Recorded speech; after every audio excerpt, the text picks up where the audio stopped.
Hello, hello. We're about to go live for today's session. I'm just double checking that we are in fact live, and I believe it will pop up in a second. Um, right, it's all happening. Hello, and a very warm welcome. This is the second edition of the IA Conversations, and I'm calling it IA. You may have noticed I'm flipping it because this is how I would encourage everyone to look at AI is our intelligent assistant. And if you are an aspiring author, if you have been plotting that business book to help you promote your organization and your work, well, you are in the right place, because we have with us today John Spencer Williams, who is an author. He has already published a fantastic book, F Work Let's Play. And we actually read that in the Read to Inspire edition last month. And he's in the middle of writing his next bestseller. So, John, over to you. Tell us a little bit about yourself. Yes, well, as you mentioned, Celia, thanks for inviting me on this, by the way. I'm the author of this book. I'm actually, as I'm talking, I'm just connecting up my Facebook and LinkedIn channels. So hopefully that's not going to interrupt this feed too much. Let's see if that actually works. Good. So this book was W.H. Smith's Book of the Month back in 2020 when it came out. It was non-fiction. It was, I think, Business Book of the Month, and then a year later it was Non-Fiction Book of the Month. It's a new version of a book that's now been translated into 10 languages. And the new book is one I'm writing with the help of AI a little bit. And I'll explain how I do that in a bit. Most of my work is, apart from writing books, is about helping people to stand out in a very crowded space. So I help people create things, businesses, books, and brands that stand out, help a lot of solopreneurs and those kind of people. So that's what I do. My background, though, in the first 10 years of my career was tech, and I've always loved gadgets. So that's why I'm excited about AI as well. That's amazing, and thank you for that. And when do you think your next book will be published then, John? Pearson are planning to publish it in December, and Okay. I need to finish it next month. Next month. Oh my goodness. So thank you for taking time. You must be very busy this time, just before a month before. So that's amazing.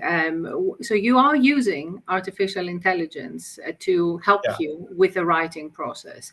And that's exactly what we would very much like for you to unpack for us a little bit today. At which stages, for instance, of the process, how does it integrate into your workflow?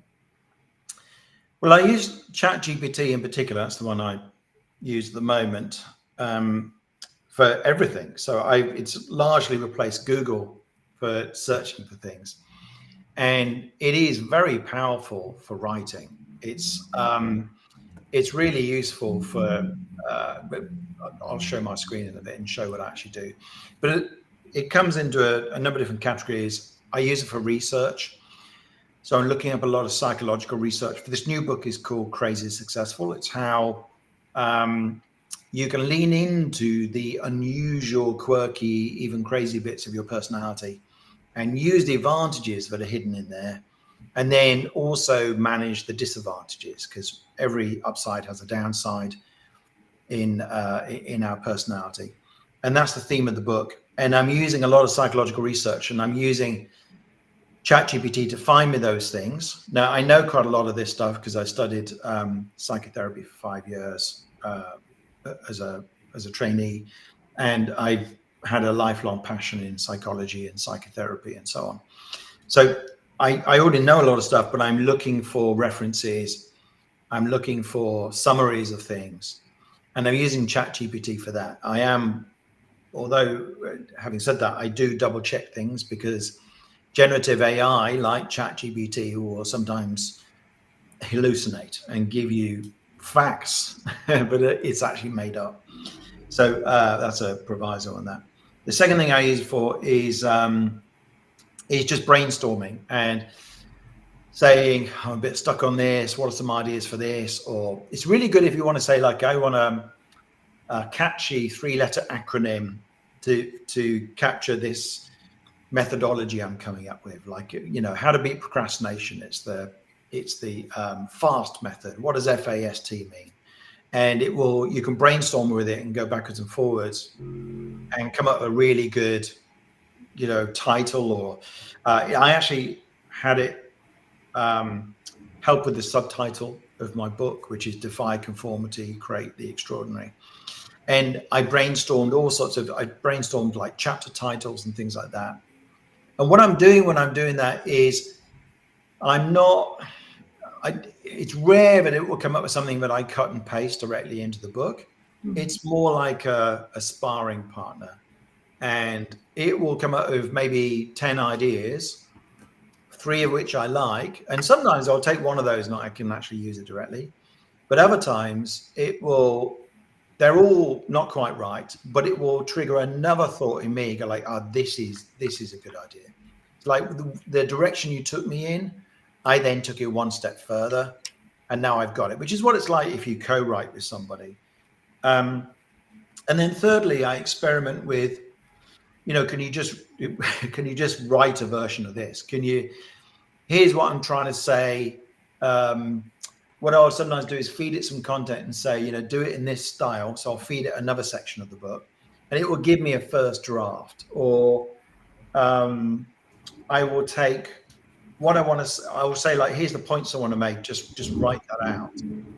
Or I will get it to say, look at this passage. It feels a bit dry. You know, can you sex it up a bit and make it a bit more exciting? So that's the kind of thing I do. And one of the fun things is to get it to write in the style of somebody else. So we can have a little go at that. Now, I don't then, you know, one of my favorites is to get it to write like Anthony Bourdain, who's sadly no longer with us, but he had a very strong writing style, very informal, very direct, unpretentious, but really, really fluid. It's beautiful.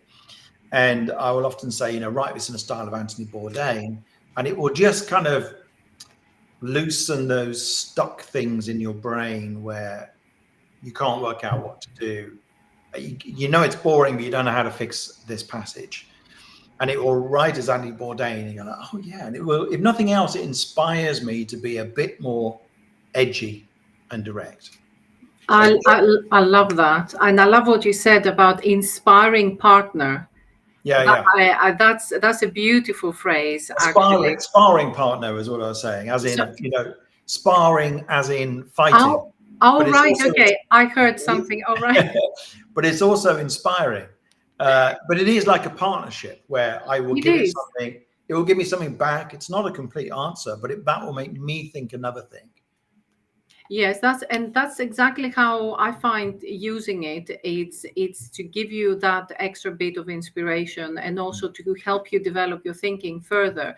Just to clarify, do you use the paid version of ChatGPT, John? Yeah, there is a dramatic difference between the unpaid and the paid. So if you pay, you get version 4, you get some of the other features with it, like you know, it's multimodal. You can put in images and things. It can generate images for you. So a lot of people who try it and say it's rubbish say that because 1, they're using the free version, which is quite clunky, and 2, they're not priming it in the right way. If you say, write me a passage about why it's important not to procrastinate, it will write the most dull passage you could possibly imagine. Which I mean, some people on LinkedIn talk like that, unfortunately. But if you actually want people to engage and be interested in what you're saying, you need more personality. But if you think about it, it's a stupid question to ask, just say, write me a passage. Because how does it know what style to write it? It can write it in any style it wants. Any style you want it to, it can write. And it can write somewhere between, you know, Shakespeare and Anthony Bourdain if you want to, or you can prime it with your content. But if you don't tell it, it doesn't know that. So it's going to give you a very, very vanilla version. So when people go, well, that was rubbish. Well, if it came out with, you know, a really strongly styled version without you telling it to, it wouldn't be very useful, because, you know, what happens when you're then writing a letter of condolence to somebody, and it tries to write it like Anthony Bourdain, because that's what it does by default. You know, it would come out very strange indeed. So so those are the two mistakes I think people make. And yeah, the paid version makes a lot of difference. That's quite interesting. On the paid version, which I'm also using, and I always say to people, you haven't really experienced ChatGPT if you're on the free version. Let's be honest here. But also the other feature that the paid version has is that you can give it some general information about you, who you are, what you do, your style, write in British English, for example, though it forgets, but it tends to do it 8 out of 10 times, I find. So do you find this contributes, or do you find you need to be very clear with your style on the at chat level?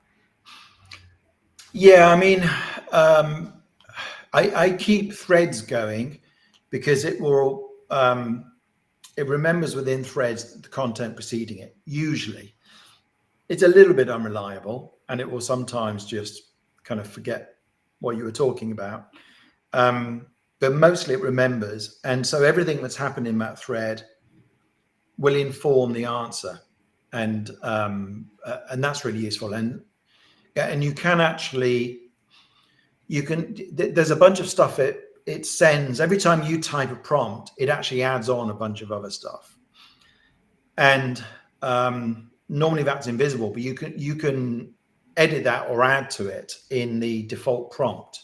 And one of the things you can do is say, always write this in British English, keep your answers succinct, blah, blah, blah. You can, you know, I'd rather you answer me in a kind of informal, direct way. You know, don't warn me that you're an AI.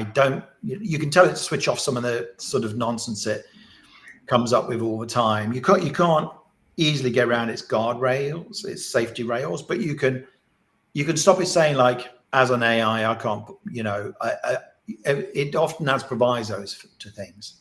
Yes. It seems to be do that less and less, unless I can't remember what I put in my default prompt. I might have told it not to do that, but it used to say, like, well, as an AI, this is only an opinion or something like that. Yes. And that's not helpful, really. You just want to, like, okay, just stop saying that. Yes, no, you're quite right. So in terms of your writing process, you mentioned brainstorming, paraphrasing, rephrasing. Then it's also about perhaps altering the style so that you can look at it from a slightly different perspective and you take it further. Do you find it's also quite useful? Did you use it when you were outlining your book? Because that's something I find useful. I got to help with the proposal, and that was when I first started experimenting, because I felt like the proposal was coming out too dry, and that's when I started saying, okay, rewrite this as somebody else. So I'll show you now, Please if you don't mind, what my ChatGPT looks like. And can you see this okay? You can see ChatGPT open here. Let me see. Might be a delay. Yes. So there it is. I can see your screen, John. Okay, cool.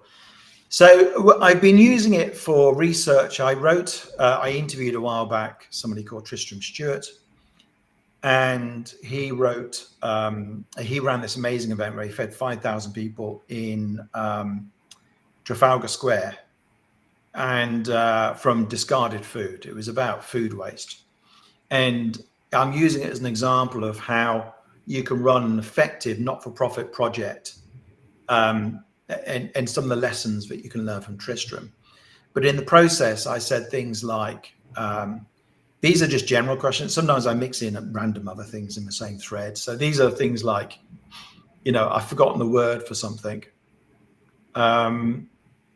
Would you like to read out a couple of the phrases, because they are a little bit I will do. Yeah. So I said, I wanted to put these full page call out quotes in my book, which is like a full page with just a few words. Like one of them is, where you look is where you go, which is a phrase from motorcycle that I learned in motorcycle training, basically off-road motorcycle training. And I said, what do you call these kind of interstitial pages? And it said, in fact, I don't know what's happened to that, but it said, it gave me the correct term.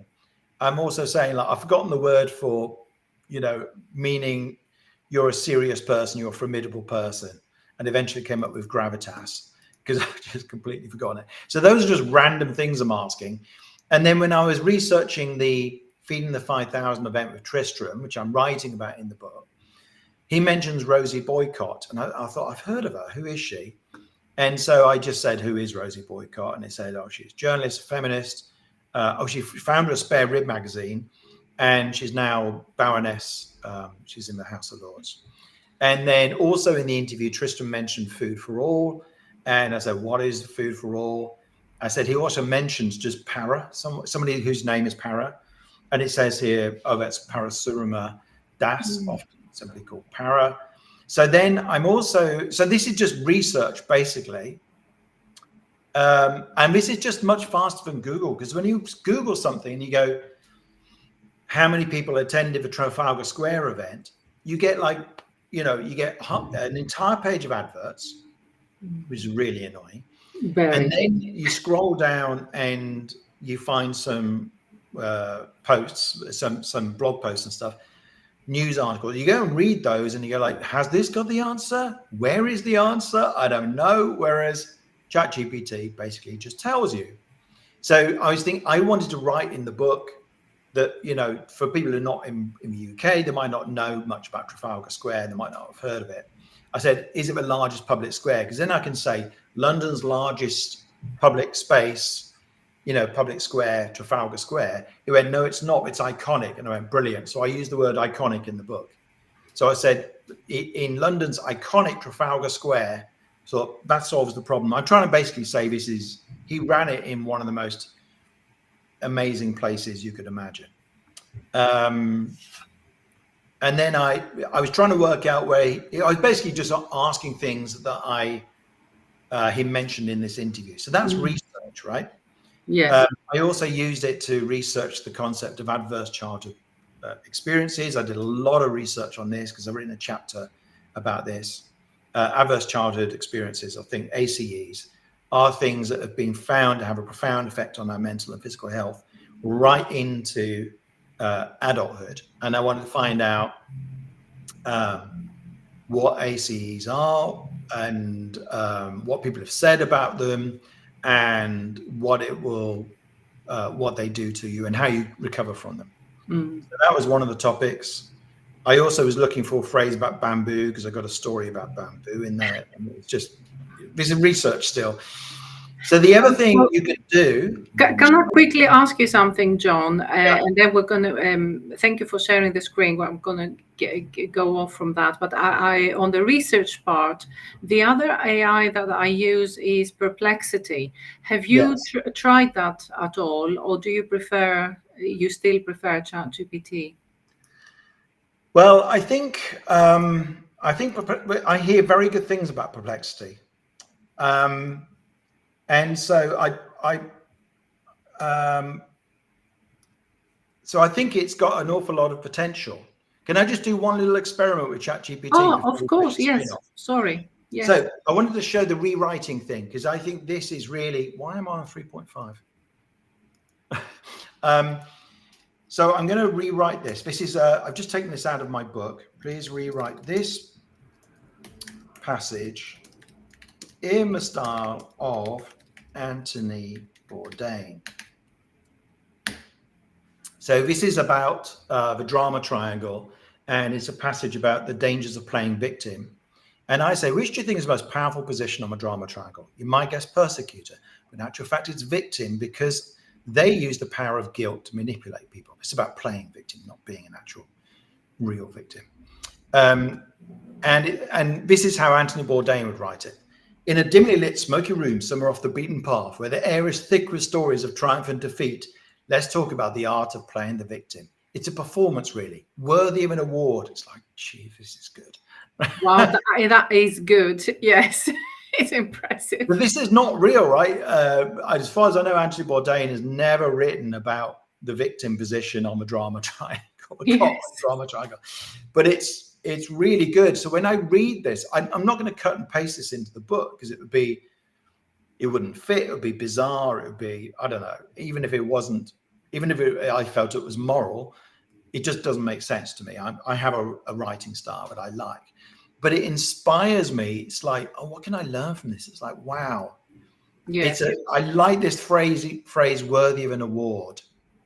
And I thought, maybe I'll use that, because there's a little bit where I've written about how I played the victim as a child in a particular instance. It's quite funny. And I thought, oh yeah, I could call that, like worthy of an award. So it gives me little ideas like that. And I think that probably illustrates to people that this isn't really about plagiarism. I'm not trying to rip off Anthony Bourdain. It's a creative process between me and ChatGPT. Yes, I see that, and I suppose this answers the question I had when we first discussed this live, whether you will be going as far as saying with the co-author ChatGPT, because we have seen kind of enlarged ebooks on Amazon on that topic, but clearly it's not that. It's part of, I mean, would you say co-writing, maybe co-editing? No, I don't think so. So I'm using it as a research. Basically, it's replacing a researcher for one thing. You do need to double check anything you get as a result of research, but it's replacing a researcher. And then it's I don't know what you would call it. It's not really a writing coach, because I'm driving it. Yes. It's more like a writing brainstorming tool in my mind right now. Yes. Now you can generate entire books from ChatGPT. I don't think anyone's terribly excited about that right now. But there's a book called Death of an Author.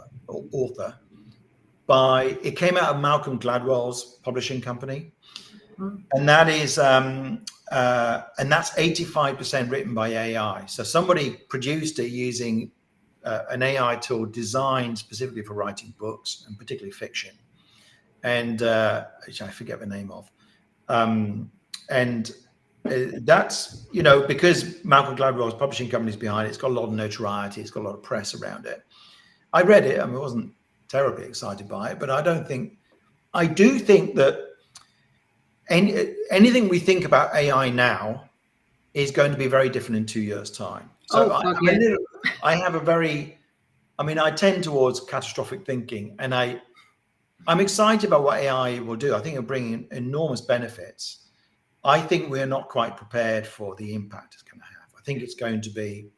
I think life will be unrecognizable, certainly in 5 years, but possibly, I think we're looking at, Sam Altman, who runs OpenAI but makes ChatGPT, he's kind of hinted in interviews that there was a 3-year time scale, and he said this 6 months ago, before life is just radically different as a result of this technology. And I think he's got a pretty good handle on this, being the person he's sitting there looking at ChatGPT 5, 6, whatever it is internally, but isn't released to the public yet. And I think we need to be ready. So you will be able to churn out an entire book. You'll be able to churn out an entire movie. If you look at Suno, SUNO.ai, I think it is. Oh yes, that's music. You can make songs. Somebody shared it yesterday.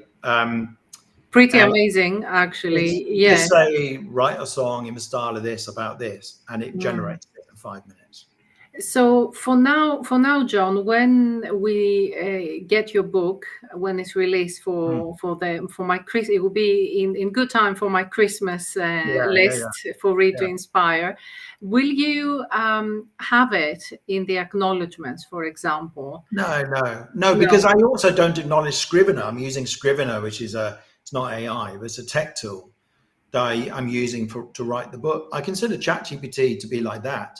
Yes. So it's not, and trust me, when you read my book, it's me. I've written it. I've been writing yes, it definitely comes through. 15 years. So the fact that I've used a tool to help me brainstorm stuff. Now, if I'd written entire chapters using AI, but I don't think that's practical right now, and it's not particularly what I want to do. I just think all bets are off in 5 to 10 years. So I might say right now, I can't imagine writing a book generally using ChatGPT or something similar to generate the bulk of the text. But I don't know in 10 years' time. And because I don't know anything in 10 years' time, I think it's going to be so different. It will be shocking. Yes, yes, I agree, actually. And yes, and you're right. In terms of Sam Altman, it's quite interesting to read his tweets, actually, because as you said, he is working on things way behind, Yeah. they are not publicly available. So he occasionally mentions things that will be different. Now, in terms of the writing tools like Hemingway or the one you're using, which have been around, these are, as you said, these are not AI tools, but they are there designed to help you become a better writer effectively. The one you're using, have you been using it for a long time? Is it quite useful? Scrivener, it's not quite. I mean, Hemingway is kind of going down that line towards AI. Scrivener is just a writing app, and it allows you to organize all the pieces of the book and the research and the comments and the thinking about the book all in one place. And it's very flexible about how you arrange everything. And if you want to move a chapter, if you want to move a chapter, you can just drag and drop it and change the order of chapters. So this is the first time I've used Scrivener to write a book. I've previously done it in Microsoft Word, but Scrivener's a lot better, I think. Thank you. So we have a question from Claude. Do you find yourself using Google search? Claude is asking less and Yeah, less. I And do. Yeah, and I think it doesn't help that Google have lost the plot. I think they're making Google search worse and worse. There's too many adverts in there now. They're too terrible. many. It's below the scroll now. Yeah, Which is missing the entire point, isn't yeah, it? it's ridiculous. So it's a good way of destroying, the greatest business model of all time. So yes, that's one of the reasons. But it's also that thing of like once you get used to using ChatGPT or Perplexity or something like that to find an answer, it's like why would you give me like 10 hits, which might or might not have the answer, and which I need to go and sift through 10 different articles to find an answer, when actually ChatGPT will just go like, yes, the number is 12, or the person who said this is this. It's so much easier to do that. It really is. It's changing. Thank you, Claude, for the question. It's changing the way we search, and it has major impact. And one of the things, just as we wrap it up, a couple of things I noticed, and I just want to pull them out. In terms of your prompting style, is quite fluid. So I notice you don't have quite a structured way of approaching it. Is very much conversational, which I think is also quite useful for people to be aware that this is, again, the other bit I wanted to pull out is going back, the iterations. I always talk about the iteration. Just go back and say, can you rewrite? Can you try this? Can you do that? Not accepting, as you said, the vanilla version, which is at the beginning. That these are quite useful tips for people to be aware of. And in terms of sorry, I went into some of those things I've got a Substack I've started where I'm documenting the process of writing this new book, and you can go on there and there's a more in-depth video of me using ChatGPT and all the different ways I use it. So people might find that interesting. If you look, it's Crazy Successful Substack. So if you just Google Crazy Successful Substack, you'll find it basically. That was another question. So we have a question from Sarah, and I think that's an important one. Are you worried about copyright issues? That she heard that anything generating on ChatGPT is open to the public, it is correct. No, that's not true. Well, no, I don't think so. The things I've been typing into ChatGPT are not visible to anybody else anywhere unless I share them. But what might happen is that ChatGPT will learn from my content. So I'm effectively feeding it and making it more intelligent. And it may then use that, in future prompts. But people worry far too much about copyright. Now, I wouldn't, I'm sharing small chunks of the book on my Substack. And And, you know, if you're silly enough to take that and put it in a blog post, you're going to look pretty crazy when the book comes out in December, right? You're going to look like an idiot. So you don't want to do that, because you can trace how long a book takes to write. You know which one came first. People worry too much about copyright, really. You don't want to kind of give away your whole book, because that is valuable. And I wouldn't, for instance, I'm not putting a whole chapter, just in case my editor's watching this, I'm not putting a whole chapter onto the Substack or sending it to anyone else or to my email list.